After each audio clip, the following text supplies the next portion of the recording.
Okay, I wanted to finish today looking at the inspection process in a bit more detail. In other words, just now we've been looking at the overall management of inspection and controls, but let's look in a bit more detail at the work of the individual inspector.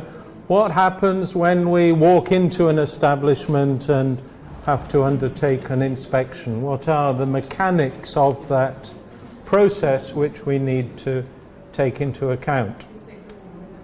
So we need an inspection protocol, a documented set of procedures as to how we act as inspectors, what are the steps we take in order to perform the inspection. So we have to prepare for the inspection, notify the establishment if in fact that is a requirement for that kind of establishment, that kind of inspection. We need to know what's happened before. We need to check our records and see whether there were any histories or problems of non-compliance or particular areas where we want to follow up, and prepare our equipment and uniform and all our documents and things like that. Then at the establishment it is customary to have an opening meeting. The business operator should be aware of the purposes of the inspection. Why are you there? You then conduct your inspection walking through the establishment. There are different ways to do this. It's sometimes a personal preference. Some inspectors prefer to walk in the direction of flow, starting with reception of raw material and following the product through the various stages to the final product. Another way of doing it is start at the end and work towards the beginning. There are contamination issues there which you have to take into account.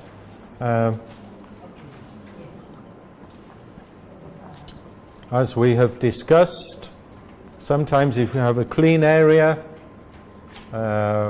cooked products area, you can't enter that if you have been previously in a dirty area, so you have to be aware that either you change your uniform or you conduct the inspection in a way so that you always move from the cleanest parts of the production to the dirty parts. They are you have to respect those kind of procedures. Operate with a checklist. There are different reasons for having a checklist, but the most important is as an aide-memoire. It means you don't forget to look at certain things, but also they allow you to record your observations in a structured manner, and then you undertake any additional investigations of documents or sampling or testing, sampling for tests as required. And then you have a closing meeting.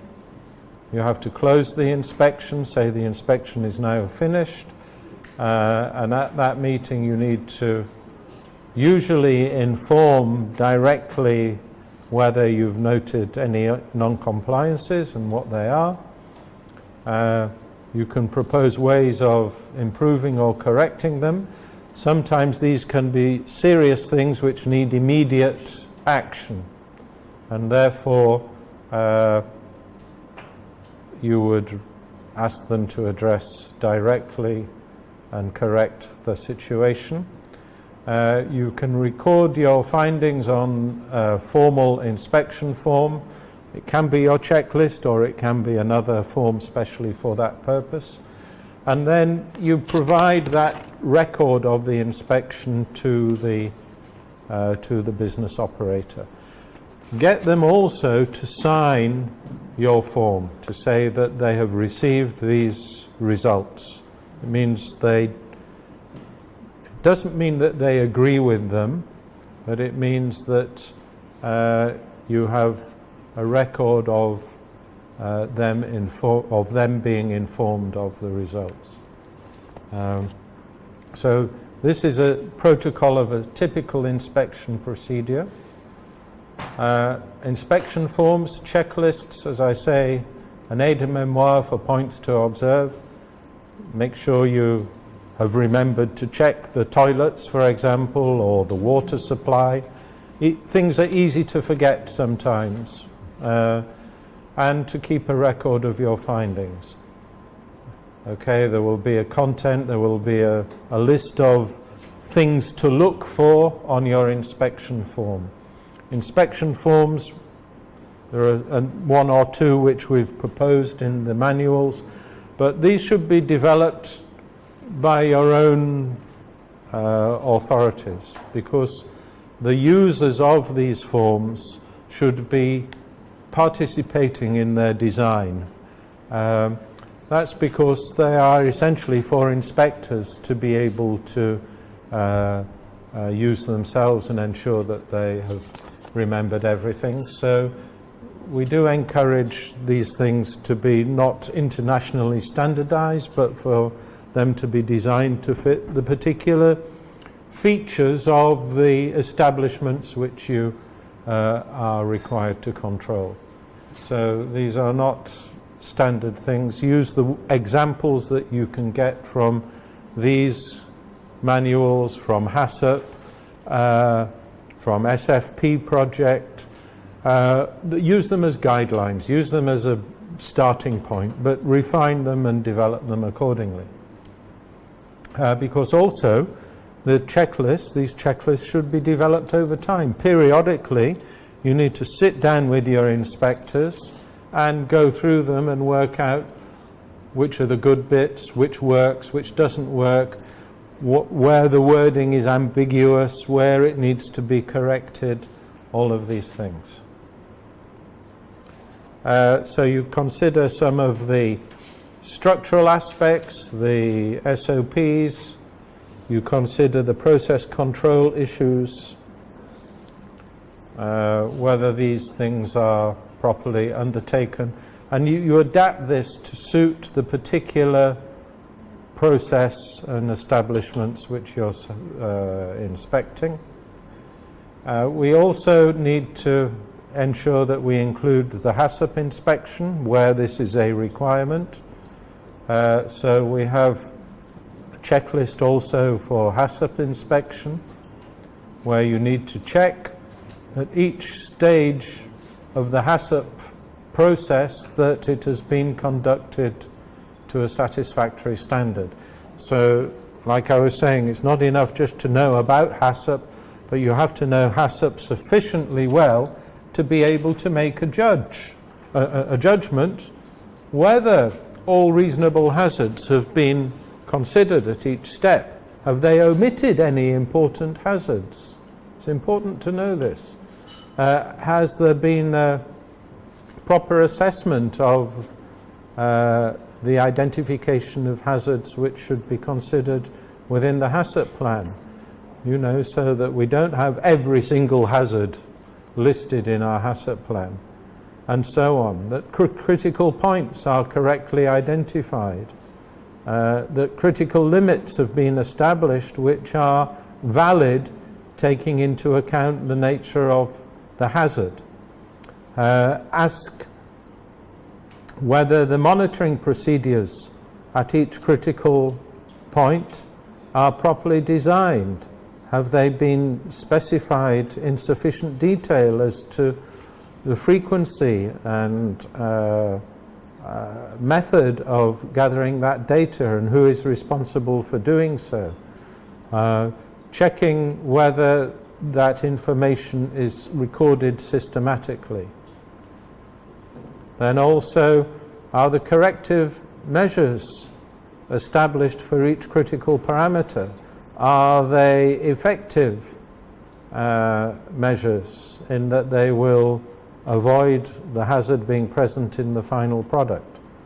Has the verification of the plan been undertaken, and has that been undertaken correctly? Are there proper forms in place, and so on? And the documentation of the plan is properly defined in terms of the data from monitoring procedures, information on corrective actions taken, so you can see that the plan is being implemented, that when there are critical limits exceeded, that the appropriate steps are taken. So these are all things that you can check, and I think we've included a HACCP plan checklist in the manuals, which reflects these various things. Also looking at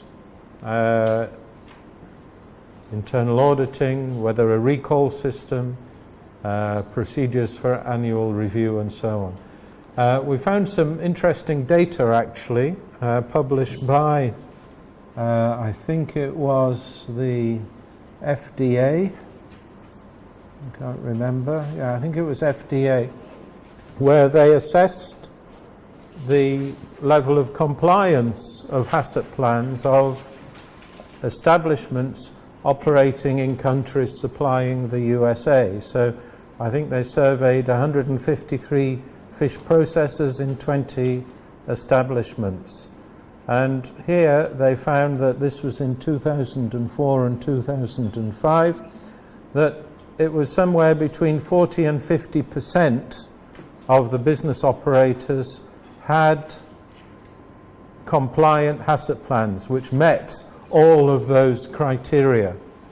It means that some 50 to 60%, around 55%, did not have HACCP plans which were perfect in all respects, and that about 10% of them were sufficiently non-compliant to require official action, okay, either closure or suspension of supply or something like that. So what were the common problems? And these are some of the very common problems we see in when we're assessing HACCP plans. Incidentally, only the FDA collects and publishes this data. The EU has no data on the extent or nature of non-compliances of enterprises collated on this basis. So this is the only indication we have. But we can see that, okay, HACCP plan present when needed, all firms that needed a plan, most of them were required to have a plan, had a plan. They had a document which said HACCP plan on the front of it, anyhow. Of course, they all do, yes, we need a HACCP plan.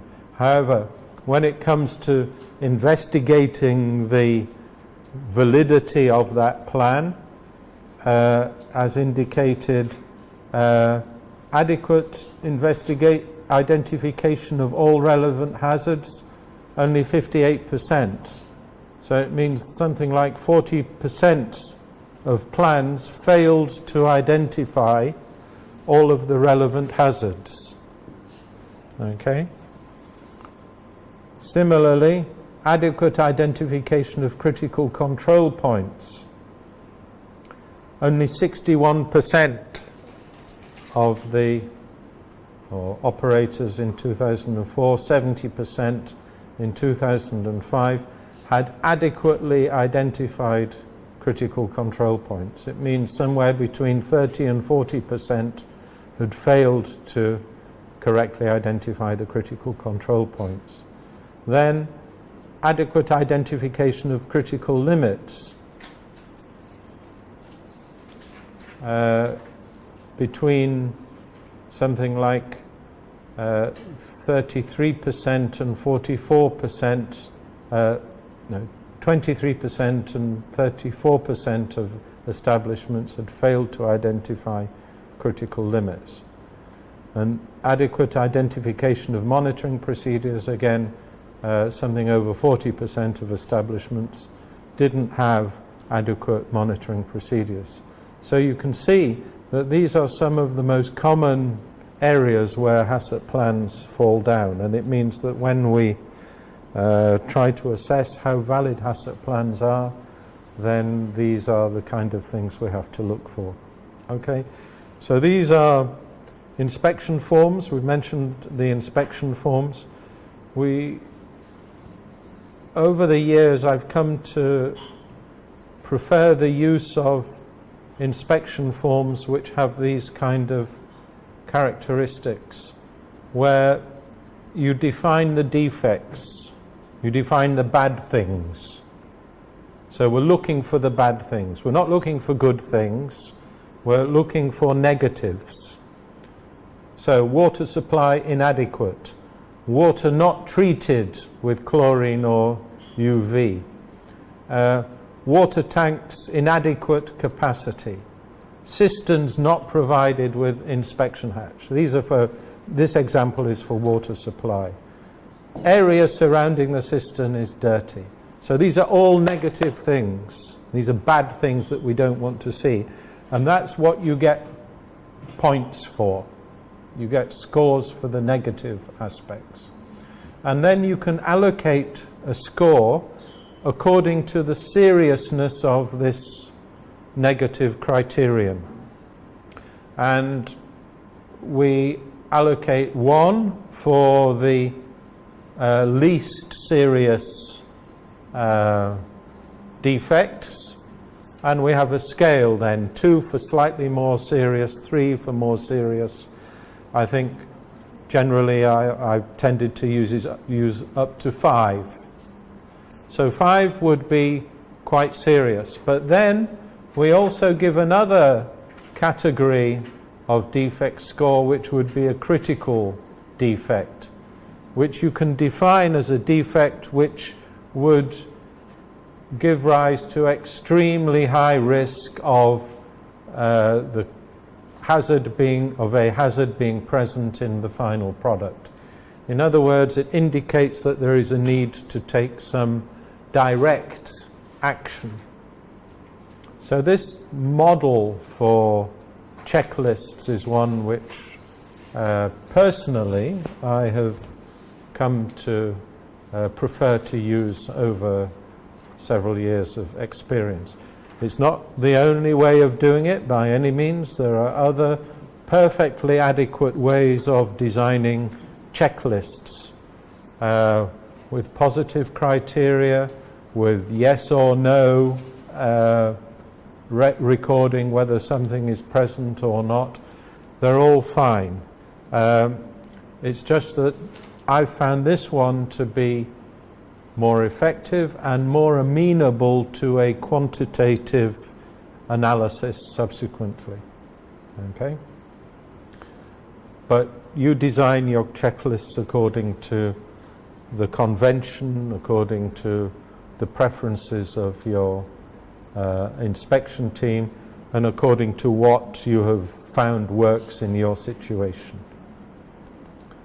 Then for recording the results, even if you don't have direct data entry from a tablet or an iPad or something like that, you should try to record the findings and transfer the findings from your inspection form into a database. Because once we have this in place, then we have the capacity to manipulate the data for getting information out of it to help our decision making. And of course, many aspects of the database don't change between one inspection and the next. You know, in terms of the data characterizing the establishment, characterizing the process, all of these things may be constant between different inspections, and you need to identify which they are, so you're not always re-inputting that data. But certain things, certain observations, temperatures, HACCP, records, dress of personnel, all of those things hygiene conditions can vary from one visit to the next. Then importantly, we have to define our non-compliances. You see, the whole thing about inspection is what do you do when you spot a non-compliance? That is the crux of the inspection activity. You have to have in place a non-compliance procedure. And those of you who have started or partially way through your ISO 17020 will have been required to think about writing down the non-compliance procedure.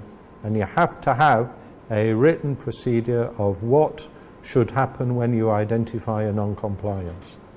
And as I've said, in cases where of these checklists which I use, we've defined some compliances as critical non-compliances, where they present a severe and or immediate risk to public health. Okay? For this to be in place, the establishment must be operating. If it's not operating, there cannot be a critical non-compliance because there is no immediate threat to health. But if it started operating and these were extant, then you would have to do something. And then you have non-critical non-compliances which are limited or minimal risk to public health. So your procedural aspects, the way they flow, will depend on how you classify the non-compliance. If it's critical, well, you need to take a different course of action to one which is non-critical, because this is serious and demands immediate correction. This one you can say, well, you know, we'll let it go till next time, or you send an informal letter or something like that. And this is where your professional judgment as inspectors becomes rather important in order to be able to decide whether a non-compliance is critical or not. So you have a procedure. You need a non-compliance summary record sheet because the non-compliances have to be clearly defined. This is not your inspection record. This is where you transfer the data from your inspection record onto a sheet, which is your list of non-compliances. And for every non-compliance, you need to have certain data collected with regard to that. When the establishment was notified, ideally it should have been after the inspection in the closing meeting, the deadline for correction, the date of follow-up, the finding of follow-up, any decisions made on sanctions, and the application of sanctions. So this defines the various steps which you go through in following up on non-compliances. And very, very often, and this happens also when you read the DG Sante reports, you find that competent authorities, inspection bodies are very, very good at identifying non-compliances. They've done all their inspections, they've spotted things that are wrong, they're there on the inspection forms, but they've not put in place a non-compliance procedure, or if they have, they haven't followed it. And therefore, and you can see this as an inspector from the European Commission very easily, because you look at two sequential inspection forms and you see that the same defects are popping up time and time again on the inspection forms. It means there is no non-compliance procedure which is being followed. So this is an area where a lot of failures occur in terms of the function of the competent authority. So you have a form, and essentially you can give every non-compliance for an establishment, for a given establishment, should have a non-compliance form.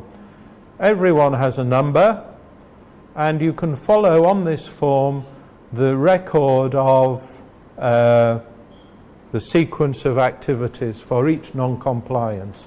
And ideally, on this form, you should be able to see that every single non-compliance was in fact closed, was corrected. That is the ideal. But at a glance you can see what is outstanding from previous inspections, what is current, what has been corrected. So having some kind of non-compliance follow-up record sheet is important. We need to think also about the sanctions. We mentioned that one of the jobs of inspectors is to decide on the approach to sanctions. What kind of corrective measure should we apply from a control point of view to ensure that the non-compliances are corrected? So these are some of the things we mentioned. Improvement notices, where you have to change premises, plant, equipment, personal hygiene processes, and so on. Prohibition notices, to prohibit certain acts or practices from taking place. So, for example, high-risk processes you may wish to eliminate from that establishment because they have not proven that they have a sufficiently adequate HACCP plan, for example, to be able to handle histamine-producing fish. So you can use a prohibition notice to say no histamine production, no histamine producing species should be handled.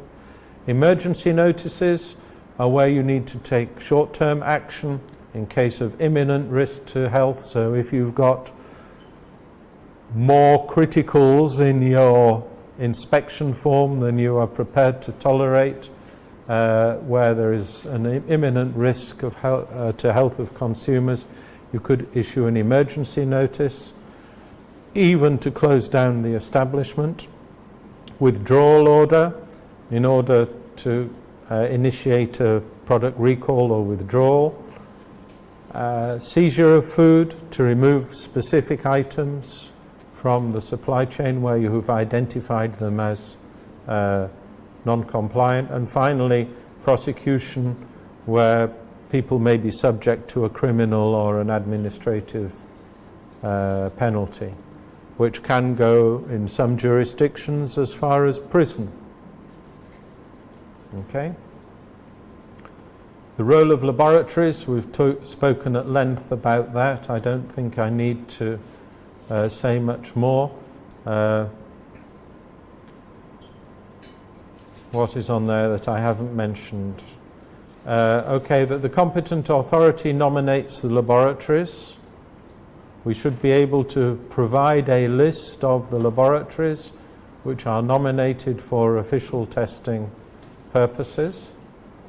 Test parameters specified by the inspector, financial sustainability. I think all of these were covered in our previous discussion. But we haven't mentioned the role of reference laboratories.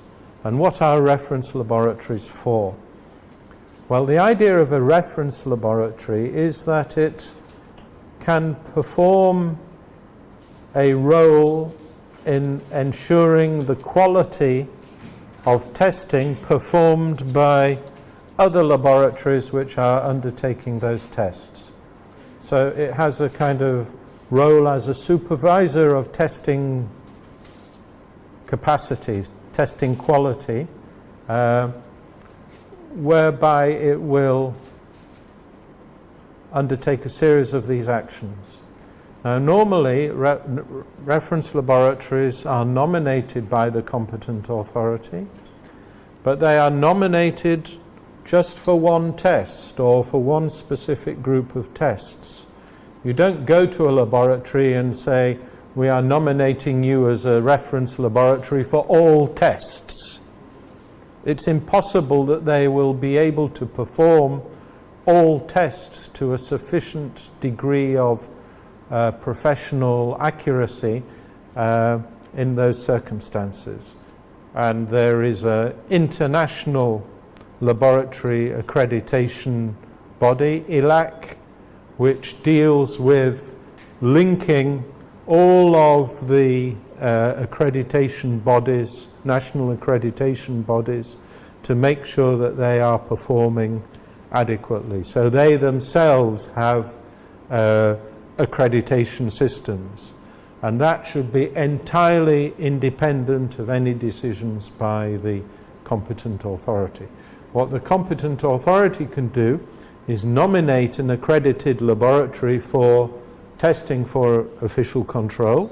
It can nominate several laboratories for the same parameter.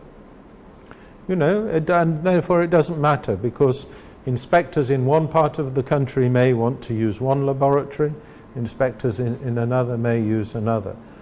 But then one of the laboratories for this test parameter of interest will be nominated as a reference laboratory for that parameter. So you would end up with a nomination of a testing laboratory as a reference laboratory, say for heavy metals, for example, heavy metals in fishery products, or just heavy metals in food. And that would undertake a number of actions. It would have to be able to test that parameter in food by different methods. So, you know, using different testing technologies to be able to compare them. It would act to try and develop and validate new test methods or application of existing test methods to specific new matrices, so that, you know, you can adapt those methods to the particular products, which might be the ones which you're concerned with in your country. It would disseminate information about testing methods to those laboratories which were undertaking tests, so it would send them the methodologies, and it would help them to prepare and implement those methodologies. It would conduct training courses for the staff from other laboratories, so that the idea being that everybody performing these tests performs them to the same standards. It would prepare and disseminate reference standards, so in other words, reference samples that you can send round, and laboratories can use them for calibrating their own methodologies. And it would set up and coordinate and implement proficiency testing, where we send round a spiked sample, the same sample, to all laboratories performing that test, and they report their results back to us after testing, and then we share that information. And people can see statistically whether their performance is within the range of acceptability or whether they are outlying the range. Because if your laboratory gives a result up here and the other 10 laboratories in the proficiency scheme are all grouped down here, then there's something wrong with your testing. And it immediately shows up, and it means you have to revisit your method and find out what's gone wrong. So you only have one of these in the region, really, and because they are very expensive activities to perform. And there is no option, there is no way you can generate funds from private sector services from reference laboratory functions. These functions have to be funded by the competent authority, which is doing the nomination. What we've done in the EU, we have nominated one reference laboratory for all 27 countries. There is a single reference laboratory for heavy metals. There's a single reference laboratory for shellfish toxins. There is a single reference laboratory for veterinary medicine residues. They are all different laboratories. I think we now have something like 15 or 17 reference laboratories, but these are EU-wide.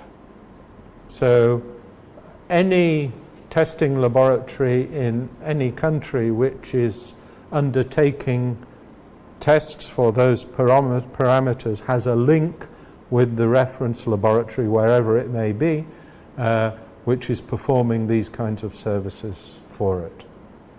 Okay? So one of the things that I guess will be on the long-term agenda for CAFSA, and the Cariforum countries will be to try to work on this regional network of reference laboratories as well.